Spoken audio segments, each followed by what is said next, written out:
Hello students, আমি তোমাদের প্রিয় নীতিশ স্যার জ্ঞানজ্যোতি কোচিং সেন্টারের পক্ষ থেকে তোমাদের প্রত্যেককে জানাই আরও একবার স্বাগত। তো স্টুডেন্টস, আজকে আমি তোমাদের সঙ্গে আলোচনা করব ভিএসি আন্ডারস্ট্যান্ডিং ইন্ডিয়া সেকেন্ড সেমিস্টারে নিয়ে। তো আজকে আমি অর্থনৈতিক উদারীকরণ বিষয়টা নিয়ে তোমাদের কিছু প্রশ্ন আলোচনা করব। আজকের ক্লাসটি অবশ্যই পার্ট 1, কেমন? পার্ট 1, এরপরে আসবে পার্ট 2, যেখানে আমি ইম্পর্টেন্ট 15টি প্রশ্ন নিয়ে আলোচনা করব। আজকে পার্ট 1, যেখানে আমি 10টি প্রশ্ন নিয়ে আলোচনা করছি। আগামীকালকে আমি আরও পার্ট 2 নিয়ে আসবো, সেখানে 15টি প্রশ্ন নিয়ে আলোচনা করব। অর্থনৈতিক উদারীকরণের উপর সর্বমোট 25টি প্রশ্ন এখান থেকে আলোচনা করা হবে।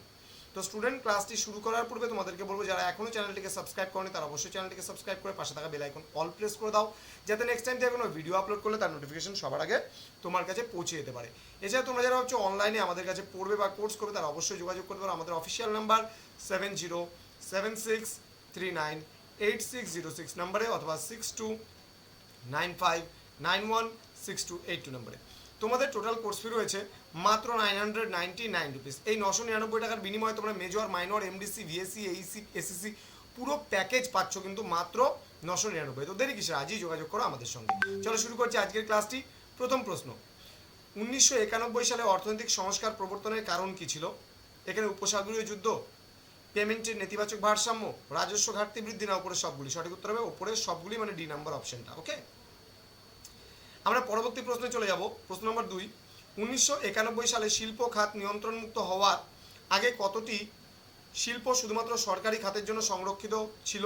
20টি, 17টি, 24টি, না 19টি? সঠিক উত্তর হবে 17টি। পরবর্তী প্রশ্নে আমরা চলে যাব। ড্যাশ হলো সেই নীতি যা একটি দেশীয় অর্থনীতিকে বিশ্ব অর্থনীতির সাথে একীভূত করতে সাহায্য করে। এটা উদারীকরণ, বিশ্বায়ন, বেসরকারীকরণ, না উপরে কেউই না বা কোনোটিই নয়? সঠিক উত্তর হবে বিশ্বায়ন। ওকে, নেক্সট। 1991 সালে শিল্প খাত নিয়ন্ত্রণমুক্ত হওয়ার পর ক্ষুদ্র শিল্পের অনেক পণ্য ড্যাশ ছিল? ডি সংরক্ষিত, সংরক্ষিত, এ ও বি উভয়ই, না এ ও বি কোনোটাই, মানে উভয়টাই ভুল। তাহলে সঠিক উত্তর হবে ডি সংরক্ষিত। ওকে, নেক্সট।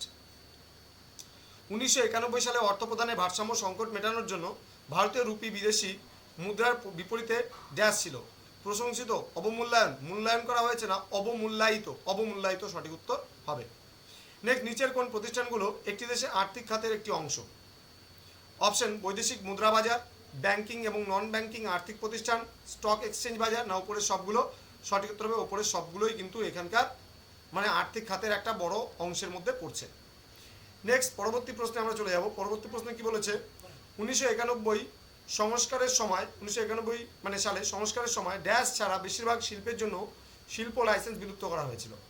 ইস্পাত, খাদ্য প্রক্রিয়াকরণ, পানীয়, না উপরে সবগুলি? সঠিক উত্তর হবে পানীয়। ওকে, নেক্সট। একটি পাবলিক সেক্টরের মালিকানা, ব্যবস্থাপনা ও নিয়ন্ত্রণ আংশিক বা পুরোপুরি সরকারি খাতে হস্তান্তর করার প্রক্রিয়াটি ড্যাশ নামে পরিচিত? বিশ্বায়ন, উদারীকরণ, বেসরকারীকরণ, না উপরের কেউই না? সঠিক উত্তর হবে বেসরকারীকরণ। পরবর্তী প্রশ্নে আমরা চলে যাব। 1991 সালে নতুন অর্থনৈতিক নীতি বা এনইপি এর অধীনে উদারীকরণ এবং বেসরকারীকরণ উদ্যোগের প্রাথমিক ফলাফল কী ছিল? ভারত সরকার অনুসরণ করেছিল কি জিনিসের মধ্যে? রাজস্ব সংস্কার নীতি বা রাজস্ব নীতি সংস্কার, বিশ্বায়ন, মুদ্রানীতি সংস্কার, না উপরে কেউই না? সঠিক উত্তর হবে বিশ্বায়ন। ওকে, নেক্সট। নিচের কোনটি একটি দেশের অর্থনীতির বিশ্বায়নের ফলাফল? আউটসোর্সিং, বেসরকারীকরণ, উদারীকরণ, না উপরের কেউই না? সঠিক উত্তর হবে আউটসোর্সিং। তো এই ছিল আজকের তোমাদের মোস্ট ইম্পর্টেন্ট 10টা প্রশ্ন নিয়ে আলোচনা করলাম। এরপরে আমাদের পার্ট 2 আসবে, এবং এই পার্ট 2তে আমরা আলোচনা করব এই টপিকটা থেকেই তোমাদের আরও 15টি গুরুত্বপূর্ণ প্রশ্ন আগামীকালকে। তো স্টুডেন্টস, তোমরা পরবর্তী ক্লাসটি পেতে চাইলে অবশ্যই জ্ঞানজ্যোতি কোচিং সেন্টার অফিসিয়াল ইউটিউব চ্যানেলটিকে সাবস্ক্রাইব করে পাশে থাকা বেল আইকন অল প্রেস করে রাখতে হবে। নর্থ বেঙ্গলের সব থেকে বড় one and only Gyanjyoti coaching centre সবসময় তোমাদের পাশে ছিল, আছে এবং ভবিষ্যতেও থাকবে। তোমাদের উজ্জ্বল ভবিষ্যৎ গড়ে তুলবো আমরা, এটাই আমাদের মূল প্রতিশ্রুতি।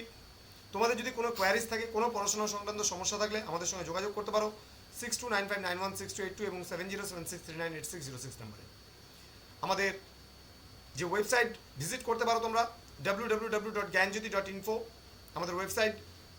দেন আমাদের ইউটিউব চ্যানেলের লিঙ্ক আছে দেওয়া, ডেসক্রিপশন বক্সে যাও, ডিটেলস সমস্ত কিছু পেয়ে যাবে। দেখা হচ্ছে খুব তাড়াতাড়ি পরবর্তী ক্লাস নিয়ে। তোমরা প্রত্যেকে ভালো থেকো, সুস্থ থেকো। Thank you so much, thanks for watching.